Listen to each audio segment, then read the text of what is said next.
Meu irmão e minha irmã, hoje dia 17 de fevereiro, sábado, depois da quarta-feira de cinzas. Nós estes dias estamos ainda vivendo o início da quaresma, a quarta-feira de cinzas. Amanhã, domingo, já começa a primeira semana do tempo da quaresma. Hoje ainda, depois das cinzas. Vamos então escutar a palavra de Deus para nós deste dia, do Evangelho segundo Lucas. Naquele tempo, Jesus viu um cobrador de impostos chamado Levi sentado na coletoria. Jesus lhe disse: "Segue-me."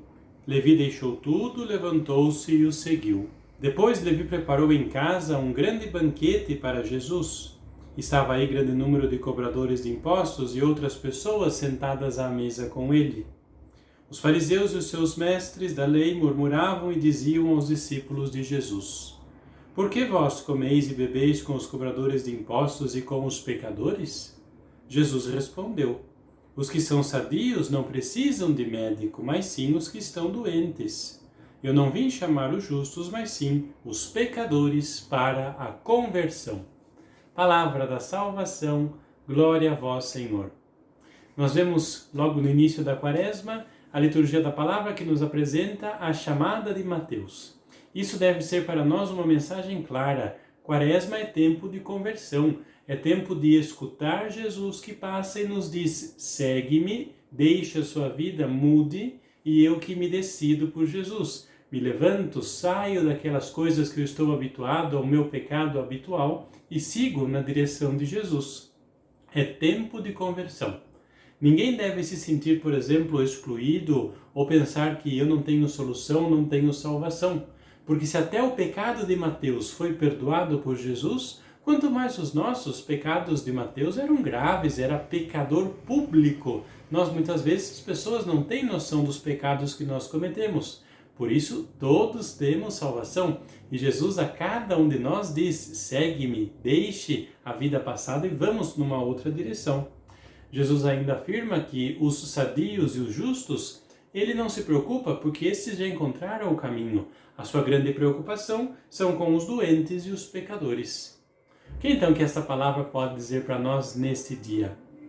Nós temos uma grande dificuldade de nos colocar no meio dos pecadores, no meio dos fracos, no meio daqueles que precisam de ajuda. Nós temos dificuldade em reconhecer a nossa incapacidade, as nossas debilidades, porque a nossa cultura, a nossa sociedade ensinam que nós temos que ser sempre fortes, temos que ser os melhores, não podemos nunca aparentar fraqueza. Jesus hoje, pelo contrário, diz que são os fracos que ele vem preocupar-se por primeiro. Por que então não assumir esta condição de pecador, que somos todos, mas assumi-la de fato, com humildade, reconhecendo que só Jesus pode fazer algo para nós? Ainda, aquilo que Jesus faz é mais do que uma tranquilidade de consciência quando perdoa os pecados. Jesus cura. O Evangelho fala de doentes e de cura, que tem a ver com o perdão. Jesus, quando perdoa os pecados, quer que todo o ser da pessoa esteja curado, esteja bem. Perdão do pecado significa isso. Significa devolver a saúde, recuperar a saúde, a disposição física.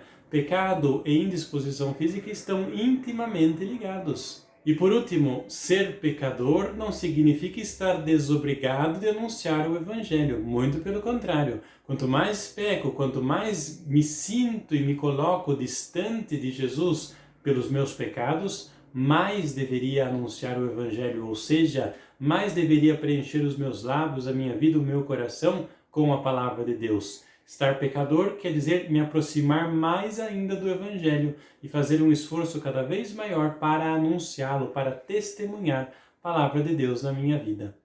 Que a bênção do Senhor seja derramada sobre você neste novo dia, em nome do Pai, e do Filho, e do Espírito Santo. Amém.